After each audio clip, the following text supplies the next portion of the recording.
Go move the goats? Yeah. Yeah. Move the fence? Yeah. Yeah. You riding in Daddy's tractor? Yeah. You like riding in a tractor? Yeah. All right. It's a wait for me. What? It's a wait for me. Wait for you? Yeah. It's walking. All right, let's go get some chores done. Okay?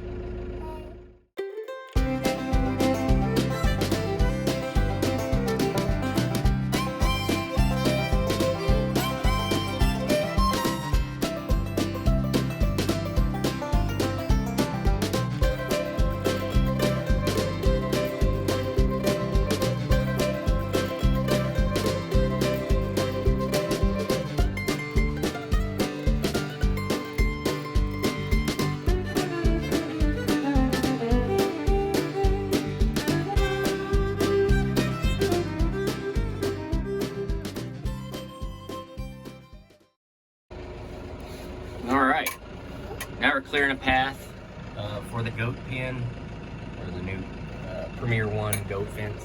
It's that electrostop netting, and I found that stuff is, man, it's a lifesaver. It keeps you from having to drive T-posts all over the place and you know, putting up a permanent fence when what we're going to use it for is using the goats to eat down all this underbrush. Because around here in this part of Texas, we have a brush called yopon, and it's in the holly family. And a little side note, little factoid is it's the only caffeine producing plant in the United States, or in, I think in North America. So anyway, we're going to use a tractor, and I have the old handy grapple. If you guys don't have a grapple on your tractor, woo, man, you are missing out. And I got Barrett here helping me out, sort of. You helping? Yeah. Yeah? You're a pretty good helper. Yes. But I went through here in reverse with the brush hog, and then got most of this underbrush cleared out, small stuff. I went around some larger trees. And the good thing about the electrostop netting, or the Premier One goat fence that we're using, is that if you have an obstacle, it's netting. Just go around it. You know, it's really versatile. Anyway, let me get a little more work done. Get back with you.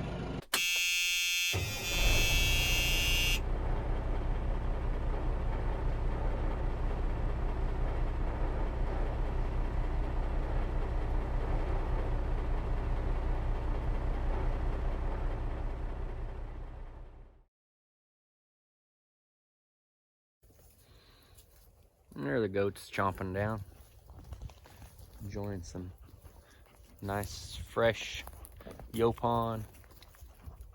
These are some Spanish goats that we got from a guy out in Dodge City. You probably know him, Josh LePen.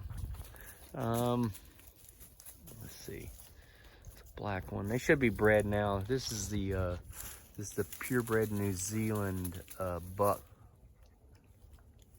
and he is a brute. He's probably about 300 pounds, and he's just a massive goat.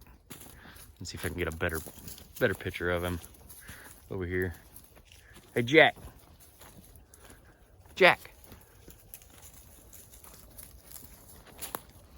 Let's see if I can get a better one. Well, there's his better side. I don't know if you can see him or not. What we do is we move these goats little paddock to paddock. They were in this one last. As you can see, just everywhere underneath. This was thick. I mean, just absolutely thick with underbrush. And they've eaten it all down as high as they can reach. And that's kind of our goal, is just to keep moving these goats from little paddock to paddock as we use this Premier One fencing. And that way they can help us out, and in twofold. They eat in the brush, and then fatten them up and take on the market.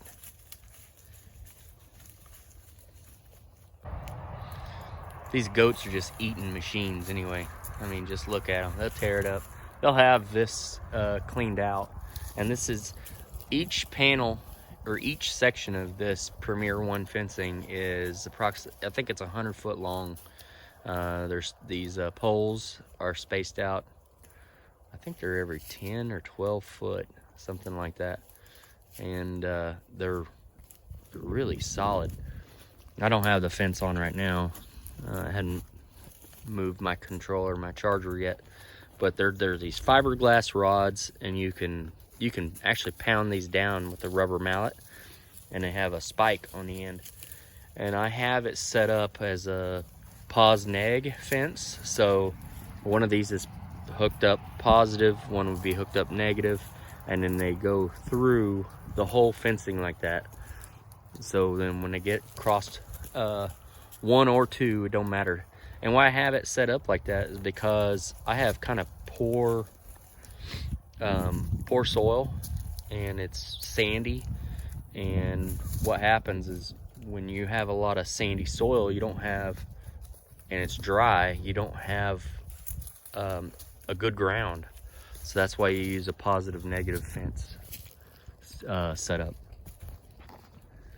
Let's walk down here. We had cleared this out before for this other side, so you just move the fence over to the other side of the clearing, and you just keep adding on to it.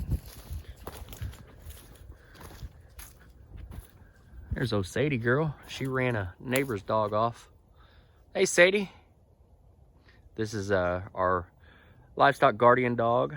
Her name is Sadie. We got her from a gentleman up in Oklahoma, and the same day that we got the goats. And we said, oh, if we're going to get goats, we might as well get a LGD. And so we got her as a pup, and she has been with those goats nonstop, basically. A little stint when we had her fixed, and she's kind of stayed in the house a couple days to get over it, and then back out she went doing her job. A while ago, I didn't get it on video. My neighbor's dog come across the highway here, and it's a German Shepherd, and I tell you, she's a nice dog, don't hurt anybody, but she come into the wrong property because Sadie's out. And as you guys know, these livestock guardian dogs are very territorial. They don't like anyone in their property. So she took off after it, and she chased it all the way back into its yard where it belongs, and then she promptly come right on back to her yard. So yeah, she doesn't mess around, and she knows what her job is. Take a look at this massive tree. This is a live oak. We had this on the property, and when we saw this property, we could see this tree a little bit, and then when we started clearing for the fence line, we really saw this and just how massive this thing is. And we have several of them on the property. This one starts over there, goes up over, and kind of branches kind of intertangle in there. We'd really wanted to put our driveway going into the home actually underneath these. I don't know if you can kind of imagine it as I'm walking here, kind of in this path. And this is kind of where we wanted to put, originally we wanted to put our driveway here. And you can see why, because when you come this way and then you kind of go along the fence line, you're underneath all these big trees that kind of just, they bow over and it creates shade. And it's kind of really neat look. I wish we had, and we may in the future go ahead and just put another road right here going in. Roads are expensive. Everything's expensive down here. The material, it costs like about $100 an hour to hit somebody with a dozer. So,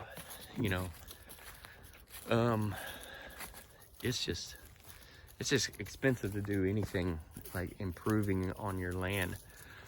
And we have some, they're just big old live oaks.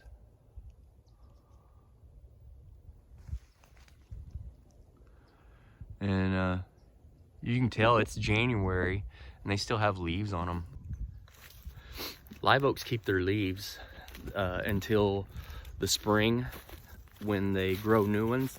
And what happens is actually the new ones just push the old ones right off as they bud out, and it just puts it pushes the old leaves off, and that's how they kind of regenerate their leaves. Little different kind of a tree. And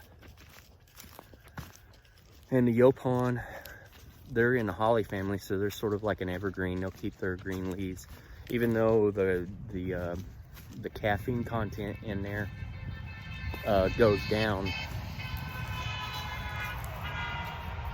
Yeah, jack wagon neighbor honks all the time for no reason. I don't even know why he honks. Just, hey, look at me, look at me. I guess that's why he does it. So anywho, this right here, let me show you a little bit about this. This is beautyberry. These are shriveled up right now. They get some really pretty berries on them, and they're edible. You can make a jelly out of them. And what's kind of neat about the beautyberry bush in itself is that the leaves, you can use them to get mosquitoes away. So they'll kind of naturally deter mosquitoes.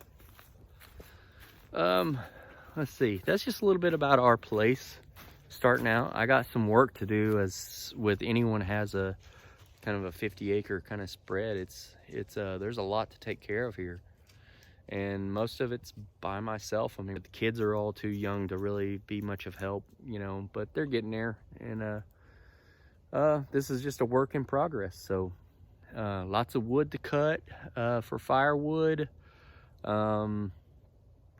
Lots of wildlife out here.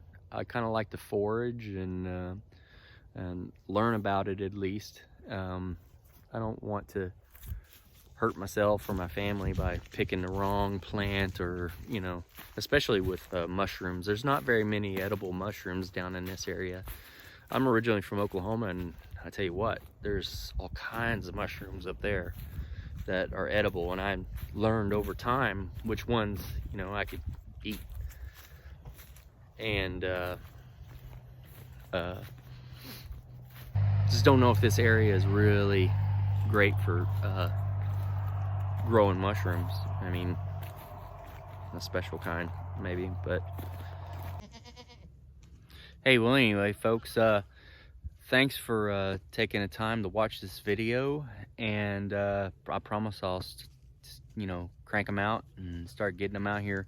Mostly wanted to do this to keep friends and family involved in our lives down here. I mean, I'm separated from my family in Oklahoma by 550 miles from here or more, and just don't really have a way to really connect other than a telephone call or something now. And I know things are a little easier with the internet and Facebook and YouTube and all that, and that's kind of why we got on here, is to you know, let family see what's going on, and also just get out there and with fellow YouTubers and people that have small family farms, and maybe y'all have some ideas that could help me out, and that'd be great. I'd love to hear some feedback. So, you know, you see some stuff in this video you want to just pick apart and tell me, hey, you messed up on this, or you don't know what you're talking about, or whatever, go ahead. I mean, that's what it's here for, you know. Put it down in those comments and let me know. And hey guys, like, subscribe, and hit that notification bell so that we can see y'all on the next one.